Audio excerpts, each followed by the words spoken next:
Hello and welcome to EV Review Ireland. My name is Derek Reilly and today we're going to be looking at the brand new ID.4, in this case the first edition, and it's the Max one. So let's get started.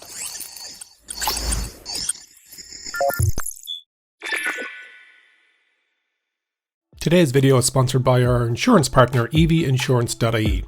As well as excellent rates, they have specific cover for electric vehicles and are great for company cars too. If you want more information or to get a quote, click on the link in the description and also on the screen.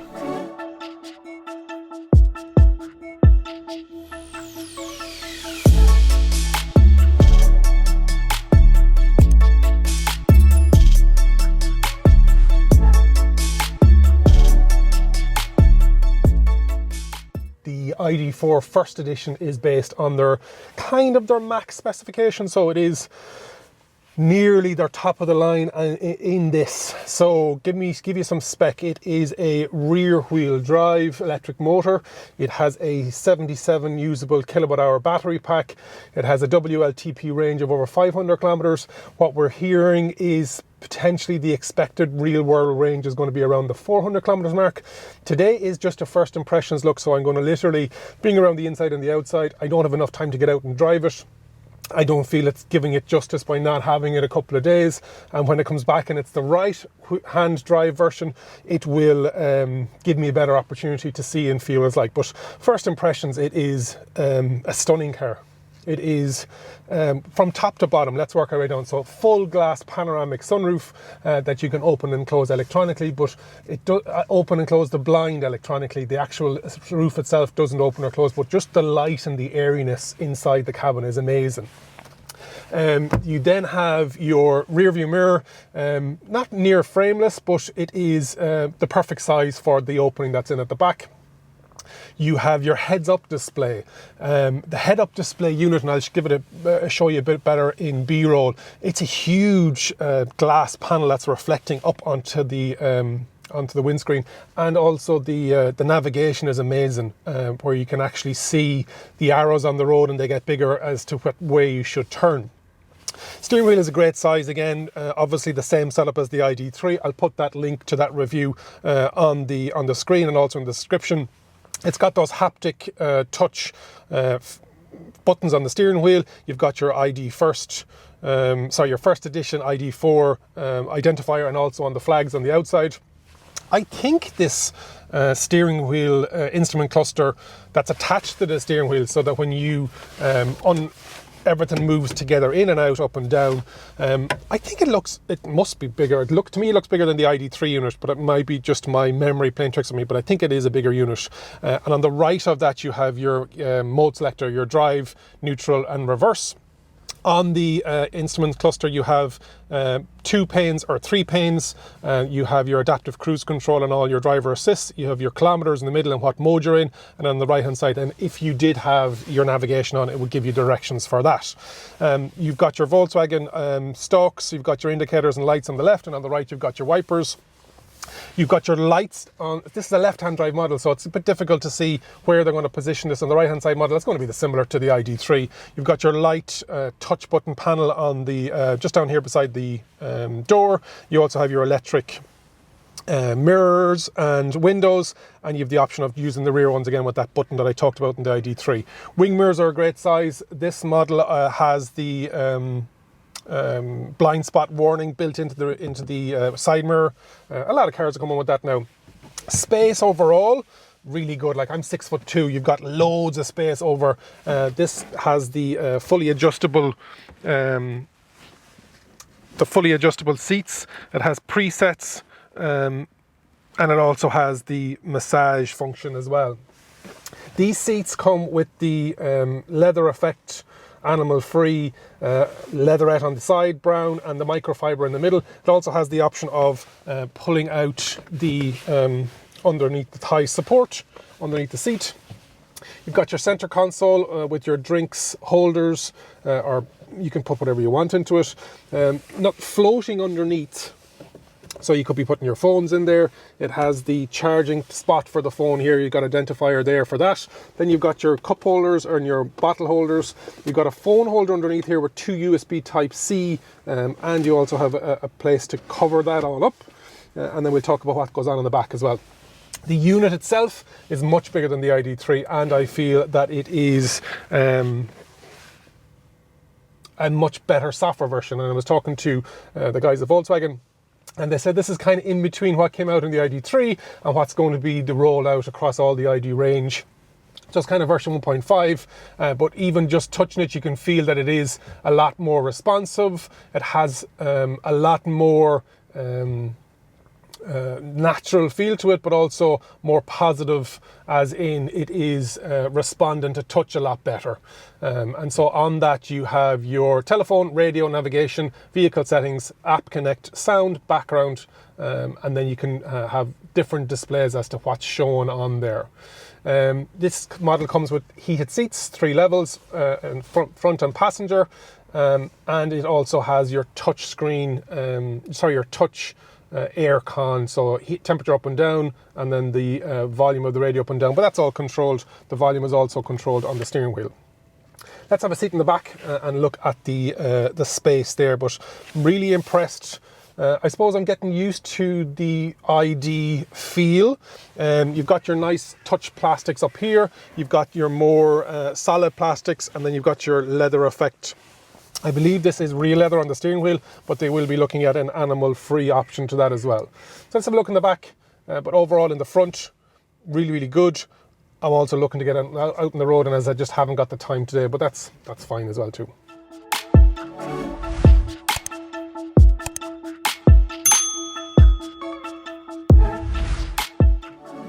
In the back, loads of space. As I mentioned, I'm 6'2", and look at this. This seat is set for me. Masses of space. Roof as well. You've got your coat hook holders. You've got your handlebars. You've got your touch reading lights. In the doors, you've got good side handles and great side bins. In the car itself, in the seat itself, you've got holders in the top for a mobile phone, and also a pocket for a magazine or a map holder underneath that. Down here you've got 2 USB Type-Cs, and whether it's hot or cold, and then 2 vents. In the front I never mentioned it, but you do have armrests on both passenger and also the drivers. 3 ISOFIX, 2 in the back and 1 in the front. And then also here you have 2 cup holders and the ski chute that goes all the way through to the boot. 3 good sized headrests. Also the blind can be stopped anywhere along so that if the people in the back, it was too sunny, but the people in the front wanted that airiness. Seat comfort is great. These chairs are one of the options, but there are also, in the racing version, you will be getting the a solid headrest and seat configuration. I'll try and put a picture in the footage here. But yeah, great size. Really, really good. They're going to sell a lot of these. Let's have a look in the boot. Before we do look in the boot, if you think this car may be for you, you can submit a EV-specific insurance quote by clicking the link on the screen or in the description. Prices for the ID.4 First Edition start at $41,248 after the grants. There will be 7 different variations of the ID.4, not just the First Edition. There will be a base model coming in with a lower battery, and we're hearing that prices will be coming in at just under €36,000, which will be great. 4 different colours in the First Edition: the grey, the white, the blue and the honey yellow. Also you've got some interior trims. You can go for the dark or the light, and then also there are 2 different wheel types, which are the 20 and 21 inch, but as I mentioned before, the base model, you will be able to get a 19 inch alloy. So the cargo volume of the boot is 543 litres, and then when you put it down, it is a 1,575 litres in total.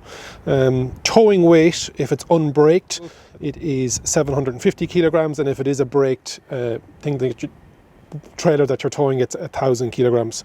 You can put a roof rack on the top of it, and that can take up to 75 kgs, and the overall weight that it can take, the maximum payload, is 611 kgs.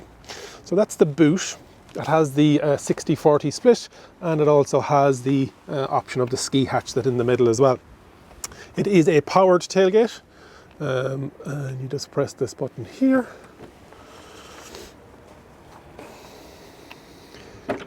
So really nice rear end on this. It has the big Volkswagen, the new badging. It has the lights that go across the full width. This is the max version, so it has more of a 3D lighting cluster effect on the brake lights. And then when you lock it, you can see that the indicators are those moving ones there as well. So yeah, really nice. As I said, rear end has that spoiler look. Has a spoiler, sorry. Side profile, you will see it has that nearly three-tone, because it has the body color along, and then it has this silver across coming all the way from the A-pillar and then widening down, and that kind of gives it an artificial lower profile effect, because the actual roofline is that black roofline. But great size. These wheels are the 20-inch wheels that comes on the max version, but you can get from 19 to 21. Lots of scuff plates along the bottom, which is great. It has the ID First identifier here. It has those retractable wing mirrors. As you can see, it's got in there now because I'm walking away from it. And then we have the ID front that we've all become used to on the ID.3. It has that short, because the electric motor is in the rear. Now this will come in an all-wheel drive as well, with an electric motor on the front and the rear, but the body form won't change. Has the lights, the IQ lights, and it has that lit bar on the max version, has going all the way across, and in the US they will have the lit Volkswagen badge, but we can't have that in Europe because of light pollution. Has a lot of the instrument up in the top of the windscreen, and you also have your bits and pieces down along the bottom here as well. But handsome looking car, and the size is what I'm most impressed with. It will be a huge seller for them. So yeah, my first impressions of the ID.4 First. Really, really good. Impressed.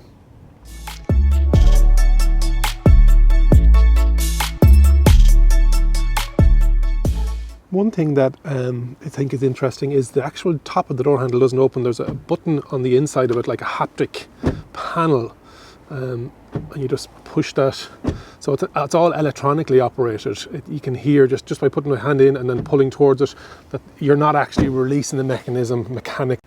Charging the ID.4, it obviously comes with Type 2 and CCS. On the max version, the AC is around 11 kilowatts, and on the lower models, it's around 7 kilowatts. And then on the max version, the DC fast charging is 125 kilowatts, and on the entry-level models, it's 100 kilowatts. Lots of capacity there on either level. Just a reminder that today's video was sponsored by evinsurance.ie, who have excellent rates and specific cover for electric vehicles. For more info, click the link on the screen and also in the description for a quote. Thanks very much for supporting the channel. So that's the first look at the ID.4 First Edition. This is Volkswagen's big move into the electric vehicle play. This is going to be sold everywhere. It's going to be made in China, it's going to be made in the US, and it's also going to be made in Europe. It's going to be their global, because of this form factor, this SUV form factor is the one that's selling globally at the moment.